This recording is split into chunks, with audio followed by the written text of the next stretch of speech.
नमस्कार and good morning to everybody. दोस्तों, हमने कल भारतीय मार्केट में एक मजबूत रैली देखी, शानदार रैली देखी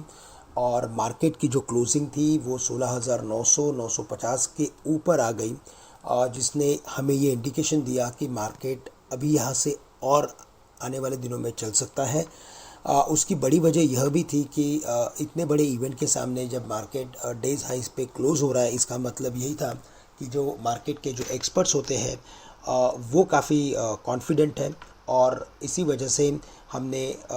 कल की जो क्लोजिंग थी उसके बाद हम आज जो ओपनिंग देखेंगे मार्केट की वो उतनी ही इक्वली स्ट्रॉन्ग रहेगी। इसके अलावा अगर जो यूएस में एक मीटिंग थी फेड रेट यानी कि ब्याज दरों को बढ़ाने के लिए, वहाँ पे भी हमने देखा कि जितने एक्सपेक्टेशंस थे 25 बेसिस पॉइंट्स के,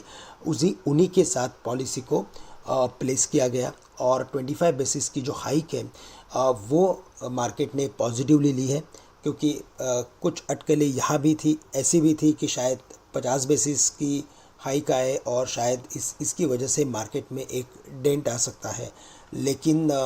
जो फेड के जो चेयरमैन है मिस्टर जेरेमी पोवेल, उन्होंने 25 बेसिस पॉइंट की घोषणा की और आने वाले जितनी भी मीटिंग्स है यानी कि 6 मीटिंग्स है वहाँ पे भी वो कुछ 25 बेसिस पॉइंट्स की ही हाइक रखेंगे। साथ ही साथ उन्होंने ये भी क्लियरली कहा कि जो इकोनॉमी है वो काफ़ी स्ट्रॉन्ग फुटिंग पे है और इसी वजह से इतने जो स्ट्रॉन्ग ये जो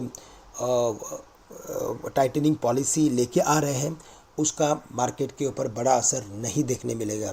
इसके अलावा अगर हम चाइना मार्केट की बात करें तो वहाँ पे भी हमने एक मजबूत रैली देखी और वहाँ पे कुछ और जितने भी रेगुलेटरी नॉर्म्स थे उन्हें थोड़ा सा सरल किया गया और इसी वजह से हमने चाइनीज़ स्टॉक्स में भारी एक अपवर्ड एक्टिविटी देखी जो तकरीबन 30 से 35% की थी और इसी वजह से हमने हैंग सेंग, शंघाई और निकाई सब में एक बड़ी तेज़ी देखी। और आज के दिन में भी अगर आप देखें तो एशियन मार्केट्स के साथ साथ यूएस स्टॉक फ्यूचर्स भी पॉजिटिवली ट्रेड कर रहे हैं। क्रूड के दामों में जो भारी बिकवाली आई है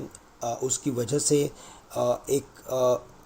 शानदार रैली हम इमर्जिंग मार्केट्स में देख रहे हैं और इंडियन मार्केट्स में भी सिंगापुर निफ्टी तकरीबन 250 पॉइंट के ऊपर ट्रेड कर रहा है।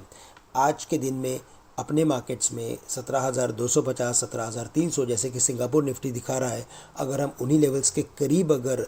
निफ्टी को खुलते हुए देखते हैं तो वहाँ पे हमें लगता है कि प्रॉफिट बुकिंग कर लेनी चाहिए। 17,300 के ऊपर मार्केट ग्रेजुअली 17,500 के करीब जा सकता है, क्योंकि इन बिटवीन इसे कोई बड़ा रेजिस्टेंस नहीं है। लेकिन चूँकि एक लॉन्ग वीकेंड की तैयारी हो रही है, होली का वक्त है, तो हमें लगता है कि जो एक लॉन्ग वीकेंड होते हैं तो थोड़ी सी फियर आती है और इसी वजह से शायद हम मार्केट को 17,300 से लेकर 17,150 17,100 के रेंज में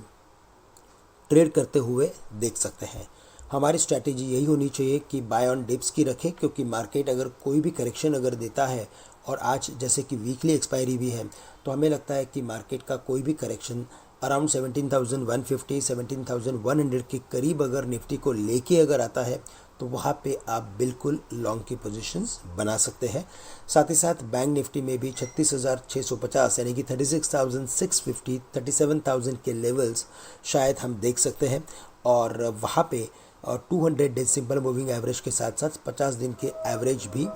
मौजूद है। तो उन्हीं लेवल्स के करीब हमें एक बड़ा रेजिस्टेंस बैंक निफ्टी के लिए देखने मिल सकता है। हमारी स्ट्रैटेजी जैसे हमने बताया कि बाय ऑन डिप्स की होनी चाहिए और आज के लिए हमें अगर फोकस करना है तो फाइनेंशियल्स और टेक्नोलॉजी के साथ साथ हम कुछ ऑटो कंपनीज़ में भी फोकस करेंगे, क्योंकि वहाँ पे हमने देखा है कि एक रिन्यूड बाइंग इंटरेस्ट जनरेट हो रहा है। साथ ही साथ सीमेंट कंपनीज जहाँ पे हमने एक भारी बिकवाली देखी थी वहाँ पे भी हमें एक थोड़ी सी रिलीफ रैली देखने मिल सकती है।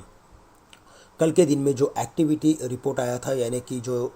इंडिया के लिए जो एक एम्प्लॉयमेंट रेट का जो एक न्यूज़ फ्लो था, उसी के बदौलत हमने consumer durables consumption related stocks में एक अच्छी तेज़ी देखी। वोल्टास, हेवल्स, उनके साथ साथ हमें बाकी भी कुछ स्टॉक्स में जैसे कि ट्रेंड, शॉपर स्टॉप्स, वहाँ पे हमने अच्छी तेज़ी देखी और हमें लगता है कि इसका एक पॉजिटिव